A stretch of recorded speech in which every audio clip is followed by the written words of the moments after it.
मुल्क में बिजली की लोड शेडिंग का बहरान संगीन हो गया। सख्त गर्मी में अवाम बिलबिला उठे। शहरी इलाकों में 8 से 10, देही इलाकों में 10 से 12 घंटे की लोड शेडिंग। कई इलाकों में पानी की किल्लत, कारोबार भी मुतासिर। इस्लामाबाद के शहरी इलाकों में हर 4 घंटे के बाद 1 घंटा बिजली बंद होने लगी। रावलपिंडी समेत दीगर इलाकों में हर 2 घंटे बाद बिजली गायब। मुल्तान में भी बिजली का गायब रहना मामूल बन गया। गुजरांवाला में बिजली लोड शेडिंग के खिलाफ अवाम सड़कों पर निकल आए। पेशावर और मज़ाफाती इलाकों में बिजली की लोड शेडिंग से शहरी बेहाल। मुल्क में बिजली का शॉर्टफॉल 6000 मेगावाट की सतह पर बरकरार। बिजली की पैदावार 19000 मेगावाट और तलब 25000 मेगावाट है। सामने आ गई 7 घंटे की लोड शेडिंग क्यों है? आज अगर मुल्क में एलएनजी ना होती तो पूरे मुल्क के अंदर 16 घंटे की लोड शेडिंग होती। और बात नाअहली तो बात करप्शन पे जाती है। एलएनजी ऑर्डर ना करके, उसकी प्लानिंग ना करके, शॉर्टेज क्रिएट करके आज महंगा फर्नेस ऑयल खरीदा जा रहा है। बिजली ज्यादा लगी तो मुल्क भर में लोड शेडिंग ज्यादा क्यों हो रही है? जो वजीर निकाले गए, इन्होंने कहा कि ट्रांसमिशन का इंतजाम नहीं किया गया। दलेरी से झूठ बोला जा रहा है। ट्रांसमिशन का कोई मसला नहीं। मुस्लिम लीग नून के रहनुमा शाहिद खाकान अब्बासी की न्यूज़ कॉन्फ्रेंस। कहा बात नाअहली पर ख़त्म नहीं होगी क्योंकि ये करप्शन है। बिजली के जो प्लांट लगे थे बंद पड़े हैं। क्यों बंद पड़े हैं? कतर से एलएनजी का मुआहिदा महंगा था तो मुकदमा दर्ज कराते।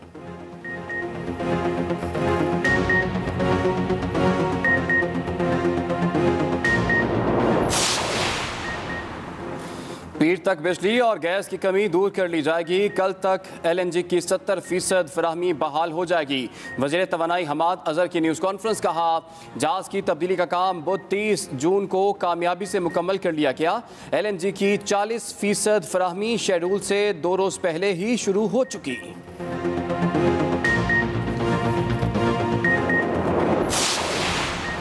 टिकटॉकर्स के लिए खुशखबरी। सिंध हाई कोर्ट का पीटीए को टिकटॉक को खोलने का हुक्म। पीटीए की हुक्म इम्तिनाई वापस लेने की इस्तदा मंजूर। पीटीए हुकाम ने अदालत में कहा कि शिकायत कुनिंदा की दरखास्त पर 5 जुलाई तक फैसला कर देंगे। सिंध हाई कोर्ट ने 28 जून को टिकटॉक मुअत्तल करने का हुक्म दिया था। पीटीए ने 30 जून को टिकटॉक को मुल्क भर में बंद कर दिया था।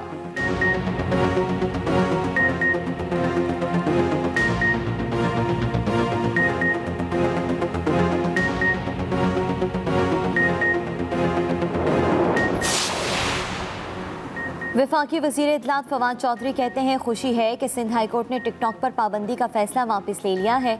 दुनिया में इस वक्त टेक्नोलॉजी की जंग चल रही है। रेगुलेटरी इदारे और जज साहिबान को इस लड़ाई से अलहदा रहना चाहिए। जो पाकिस्तान में सरमायाकारी करे इसे खुशामदीद कहें।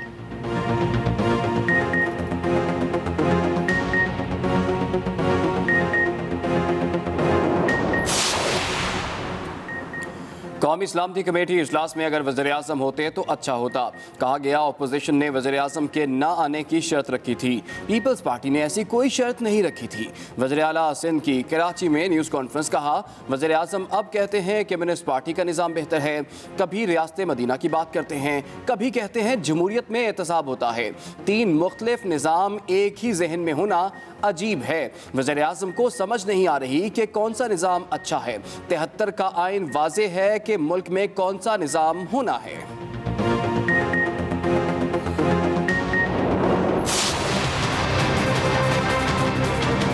सबसे ज्यादा मिसयूज नैब के कानून का अगर कोई शख्स कर रहा है तो वह चेयरमैन नैब कर रहा है। मुझे यह तवक्को नहीं थी कि हलीम आदिल शेख की गिरफ्तारी का मुतालबा करने पे नैब को इतना पेट में मरोड़ उठेगा कि वो हलीम आदिल शेख को तो कुछ नहीं कह रहे हैं, वो मुझे कह रहे हैं कि तुम्हारे खिलाफ जो है हम वो कानून का जायजा ले रहे हैं और कानून अपना रास्ता बनाएगा। तो भाई भेजो नोटिस मुझे 31 में। सईद गनी के नैब से शिकवे शिकायत। मीडिया से गुफ्तगू में फट पड़े।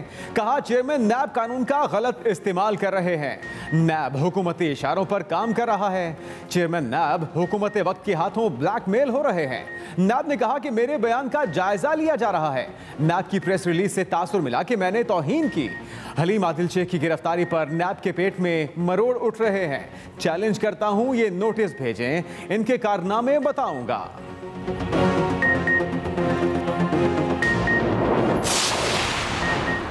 तहरीक इंसाफ के अरकान का सिंध असम्बली इजलास का बायकॉट, कोई रुकन इजलास में शरीक नहीं हुआ। पीटीआई अरकान का सिंध असम्बली के सीढ़ियों पर एहतजाज, सिंध हुकूमत के खिलाफ नारेबाजी। Opposition leader Sindh assembly Haleem Adil Sheikh कहते हैं हमारे 8 अरकान पर पाबंदी की वजह से इजलास का बायकॉट किया, पाबंदी हटाने तक कोई रुकन शरीक नहीं होगा। खुर्रमशेर जमान बोले पीपल्स पार्टी हमारी आवाज़ दबाना चाहती है।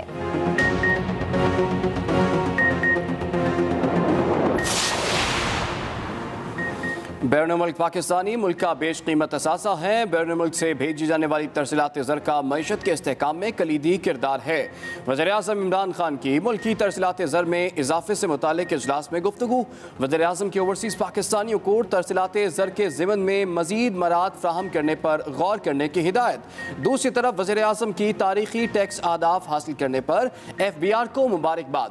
ट्वीट में कहा कि FBR ने 4,691 अरब के हदफ से ज़्यादा टैक्स इकट्ठा कर लिया।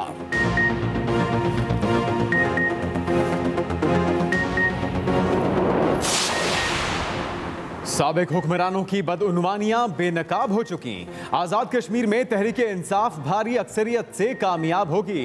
वफाकी वजीर मुराद सईद का आज़ाद कश्मीर में अवामी इज्तिमा से खिताब, कहा पर्ची चेयरमैन बिलावल भुट्टो आज़ाद कश्मीर के लोगों को बेवकूफ़ बनाने की कोशिश कर रहे हैं। अली अमीन गंडापुर बोले आसिफ जरदारी और नवाज शरीफ ने बेदर्दी से कौमी खजाना लूटा, अवाम में इनके चेहरे बेनकाब हो चुके। तो महरूमी महसूस ना हो, इसलिए आपको हेल्थ कार्ड दिया। कश्मीर इंतखाब में पीपल्स पार्टी और दीगर जमातों के उम्मीदवारों की वफादारियां तब्दील की जा रही हैं। पीपल्स पार्टी रहनुमा परवश खान की न्यूज़ कॉन्फ्रेंस, कहा पहले कश्मीर का सौदा कर दिया, वज़ीर-ए-आज़म मसाइल हल करने की बजाय कश्मीर को फतह करना चाहते हैं। हुकूमत की नाकिस पॉलिसियों की वजह से आधा कश्मीर हाथ से निकल चुका है।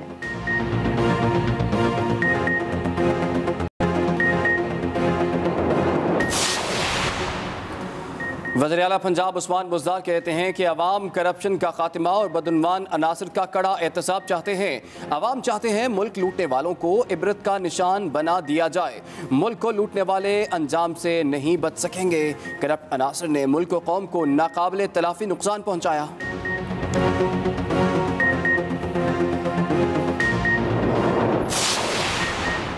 हर शाख पर उल्लू बैठा है, अंजामे गुलिस्तान क्या होगा। बोने अफराद जब बड़ी कुर्सी पर बैठ जाएं तो सिस्टम मजबूत नहीं होगा। Chief justice Lahore high court Qasim Khan के SP हफीज बुगटी केस में रिमार्क्स, कहा अब इस मुल्क में झूठे इंसानों को तहफ़्फ़ुज़ मिलेगा। मुल्क में झूठे इंसान को तहफ़्फ़ुज़ मिले तो समझ लो कानून की हुक्मरानी खतरे में है।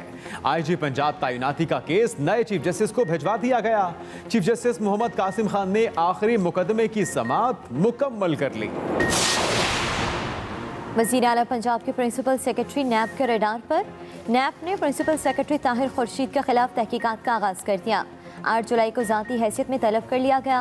वज़ीर आला पंजाब के प्रिंसिपल सेक्रेटरी का मुबैना तौर पर आमदन से ज़ायद असासा जात बनाने की शिकायत पर तलब किया गया।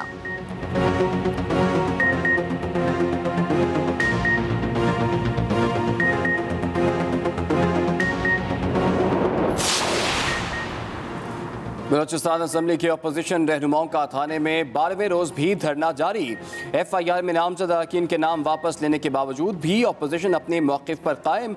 FIR से सिर्फ हमारे नाम वापस नहीं बल्कि FIR खारिज की जाए, अपोजिशन अरकान का मौक़िफ़।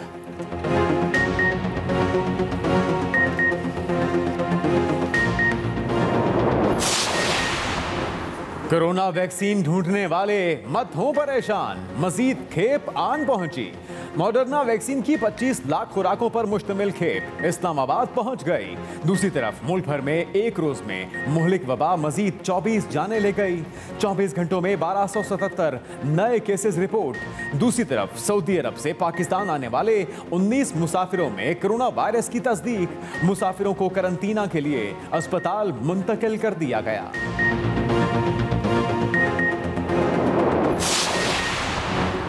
बहुत हुई मौजें, अब होगा इम्तिहान। पंजाब भर में इंटरमीडिएट इम्तिहानात का शेड्यूल जारी। 9 तालीमी बोर्ड्स के ज़ेरे तमाम इंटरमीडिएट इम्तिहानात 10 जुलाई से शुरू होंगे। तर्जुमान के मुताबिक तमाम बोर्ड्स ने डेट शीट और रोल नंबर स्लिप्स जारी कर दी। कोरोना 120 के तहत सिर्फ इख्तियारी मज़ामीन के पर्चे होंगे। रावलपिंडी ज़िला में मैट्रिक के इम्तिहानात 29 जुलाई से शुरू होंगे।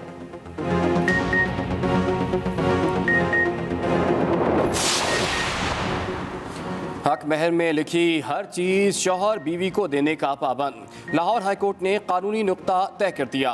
हक महर में लिखी गई किसी भी चीज़ से शौहर को इस्तिस्ना नहीं दिया जा सकता। जस्टिस अनवार हुसैन का तारीखी फैसला। हक महर में लिखा गया 5 मरले का घर बीवी को देने के ट्रायल कोर्ट के फैसले के खिलाफ अपील मुस्तरद कर दी। निकाहनामे में हक महर के खाने में दर्ज चीज़ें बीवी को देने का अगर वक्त मुतय्यन नहीं तो शौहर बीवी की डिमांड पर उसे देने का पाबंद है। अदालत का फैसला। कराची में तजावुजात के खिलाफ नॉन स्टॉप ऑपरेशन जारी। गुज्जर नाला और औरंगी नाले पर कायम इमारात को मलबे का ढेर बना दिया गया। गुज्जर नाले पर 10 और औरंगी नाले पर 6 मकामात पर बैक वक्त ऑपरेशन किया जा रहा है। कुव्वत बेनाई से महरूम अफराद का दूसरे रोज़ भी सिंध असम्बली के सामने एहतजाज। नाबीना अफराद की सिंध असम्बली की जानिब जाने की कोशिश। ट्रैफिक की रवानी भी मुतासर। पुलिस की भारी नफरी भी मौजूद। सरकारी मुलाजमतों में खसूसी अफराद मुख्तस कोटे पर अमल दरामद किया जाए। मुजाहिरीन का मुतालबा।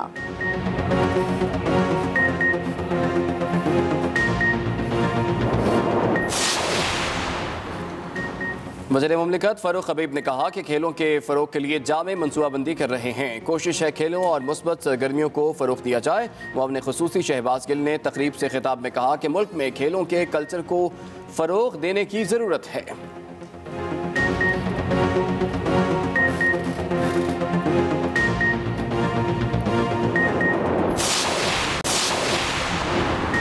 कौमी क्रिकेटर्स की तनख्वाहों में 25% इजाफा। PCB का प्लेयर्स के सेंट्रल कॉन्ट्रैक्ट का ऐलान। मोहम्मद रिजवान और हसन अली को एक कैटेगरी में तरक्की मिल गई।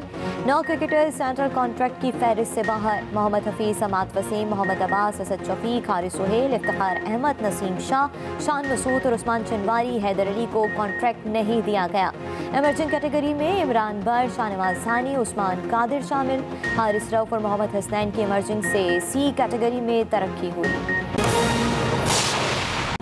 सबसे पहले अहम खबर। मुल्क में बिजली की लोड शेडिंग का मसला संगीन हो गया। शदीद गर्मी में अवाम बिल बिला उठे हैं। मुल्क में बिजली की लोड शेडिंग का मसला संगीन सूरत हाल इख्तियार कर गया, जिससे अवाम बिल बिला उठे। शहरी इलाकों में 8 से 10 जबकि देही इलाकों में 10 से 12 घंटे की लोड शेडिंग। कई इलाकों में पानी की किल्लत का भी सामना।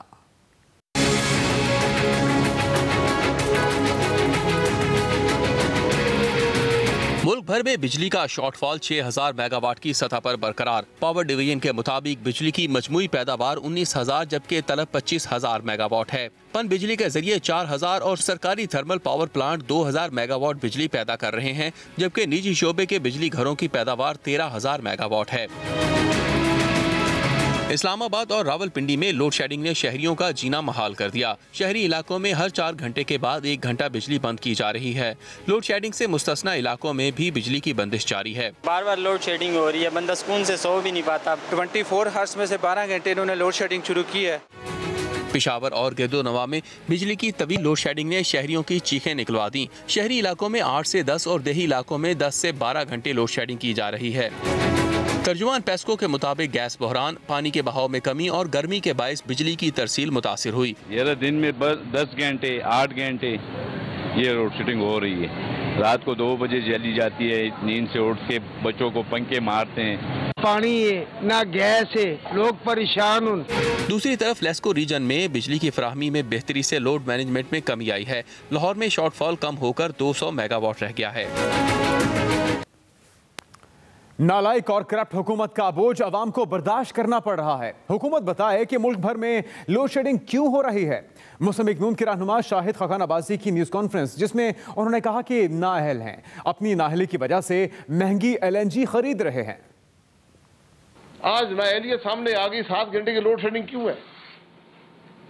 ये वो लोग हैं जो कहते थे LNG बड़ी गलत फैसला था।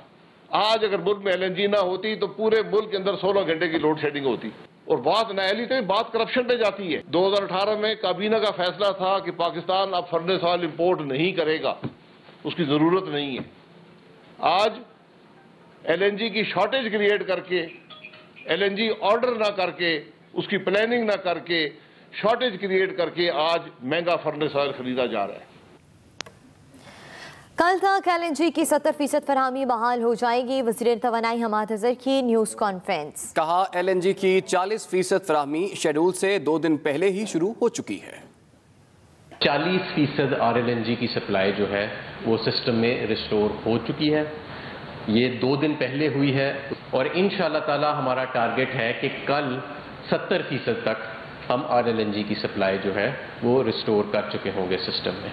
और RLNG के जो पावर प्लांट जो पहले अपनी हाफ कैपेसिटी पे चल रहा था एक प्लांट, वो ऑलरेडी फुल कैपेसिटी के ऊपर एक प्लांट आ चुका है और कल जब मजीद गैस आएगी तो दूसरे प्लांट को भी हम RLNG की फुल कैपेसिटी के ऊपर ले जाएंगे। वज़ीर मुमलिकत बराए इत्तलात फ़ारूक हबीब इस वक्त इस्लामाबाद में मीडिया से बात कर रहे हैं।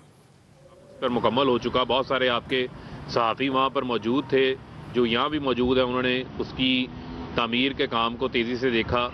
इसी तरीके से दासू डैम 4200 मेगावाट बिजली वहाँ से पैदा होगी। फर्स्ट फेज़ में 2100 मेगावाट बिजली आएगी, उस पर काम तेज़ी से जारी है। दिया के काम को तेज़ी से देखा। इसी तरीके से दासू डैम 4200 मेगावाट बिजली वहाँ से पैदा होगी। फर्स्ट फेज़ में 2100 मेगावाट बिजली आएगी, उस पर काम तेज़ी से जारी है। दिया मीर भाषा डैम 4500 मेगावाट बिजली वहाँ पर आएगी, उस पर काम जारी है। ये क्लीन एनर्जी है और आप देखें कि बड़ी तादाद में इन मंसूबों के ऊपर काम हो रहा है। एहसास प्रोग्राम है जो हमारा वनरेबल तबका है उसके ऊपर हाथ रियासत रख रही है। और जो सबसे बड़ा गेम चेंजर होगा वो कामयाब पाकिस्तान प्रोग्राम है। 40 से 60 लाख ख़ानदानों को हम ख़तः गुर्बत की लकीर से ऊपर उठाना चाहते हैं। उनको बिला सूद पाकिस्तान की तारीख में पहली बार 5 लाख रुपया उनको कोई छोटा काम शुरू करने के लिए कर्ज फराहम किया जाएगा। 20 लाख रुपया बिला सूद उनको कम लागत वाला अपने घर की छत बनाने के लिए जो है लोन फराहम किया जाएगा। उनमें से एक घर के एक शख्स को जो है वो हुनरमंदी की तालीम दी जाएगी, हुनरमंद बनाया जाएगा ताकि वो अपने पाँव के ऊपर खड़ा हो सकें। तो हमने ना सिर्फ अपनी जो पुअर तबका है उसका ख्याल रखना है एहसास प्रोग्राम के तहत, और उसके साथ साथ हमने उनको आपका ख्याल रखूंगा। और जो कश्मीरी मेहनत का रेड़ा चलाने वाले का बच्चा FA पास मैट्रिक पास धक्के खा रहा है उसका बंदोबस्त करूंगा और इलेक्शन से पहले करूंगा, क्योंकि कश्मीरी भी इतबार नहीं करता, क्योंकि उससे इतना धोखा हुआ है, कहता है वोट लेने के बाद कोई आता ही नहीं। कश्मीरी कहता है आर्डर जो है वो पहले जो इलेक्शन हो, लेकिन कश्मीरियों आप हमने वोट बेचने का लेवल खत्म कर दिया है। यहां बात की कि कश्मीरी अपना वोट बेचता है, हमारी तारीख है। हमने रेड़ी लगाने वाले को 2 मरतबा इस शहर का मेयर बनाया और उसने कोई करप्शन नहीं की। इस शहर की खिदमत की, खुदा उसकी जन्नत उम्र दराज। इंशाल्लाह हम एक लाया अमल भी लेकर आएंगे, आपके सामने रखेंगे और उसके ऊपर अमल भी करवाएंगे। कल कौमी सलामती के पार्लिमानी कमेटी का बड़ा अहम इजलास हुआ, इसमें वज़ीर-ए-आज़म इमरान खान कहा जा रहा है कि अपोजिशन लीडर की ख्वाहिश के ऊपर ये कहा गया कि अगर वज़ीर-ए-आज़म आएंगे फिर वो शरीक। देखें, बात यह है कि वज़ीर-ए-आज़म साहब ने कौमी सलामती के हवाले से पार्लियामेंट के अंदर एक पॉलिसी स्टेटमेंट बड़े वाज़ेह अंदाज से दी, और शायद कम ही हुआ होगा पाकिस्तान की तारीख के अंदर ऐसे कम मौके आए होंगे जहां पर किसी चीफ एग्जीक्यूटिव ने, किसी वज़ीर आज़म ने इतनी क्लैरिटी के साथ पूरी कौम की खुददारी का और मुल्क की सालमियत का जो है वो मुकदमा पेश किया होगा बड़ी क्लैरिटी के साथ। तो मैं ये समझता हूँ कि अगर कौमी क़यादत जमा हुई एक जगह के ऊपर और उनको इस हवाले से सेंसिटाइज़ किया गया, जो अफ़गानिस्तान से अमेरिकन फ़ौज की इनखला के बाद की जो सूरत हाल है और उसके बाद आने वाले जो दरपेश मुमकिन चैलेंजेस हो सकते हैं, तो उस मौका के ऊपर तमाम लीडरशिप भी मौजूद थी, पार्लियामानी लीडर्स भी मौजूद थे, दिफाई और जो हमारी सिक्योरिटी कमेटीज़ हैं उनके लोग भी मौजूद थे। जहाँ तक रह गई बात वज़ीर-ए-आज़म साहब के हवाले से, तो उसके ऊपर पहले भी बात कर चुके हैं। और स्पीकर साहब से अगर किसी ने बात की है तो वज़ीर-ए-आज़म साहब तो हर फोरम के ऊपर जो है वो आने को तैयार हैं। अगर किसी जानिब से ये मामला आया था तो उसके ऊपर जो है वो स्पीकर साहब की ही उनके साथ कोई बात हुई, अंडरस्टैंडिंग हुई है।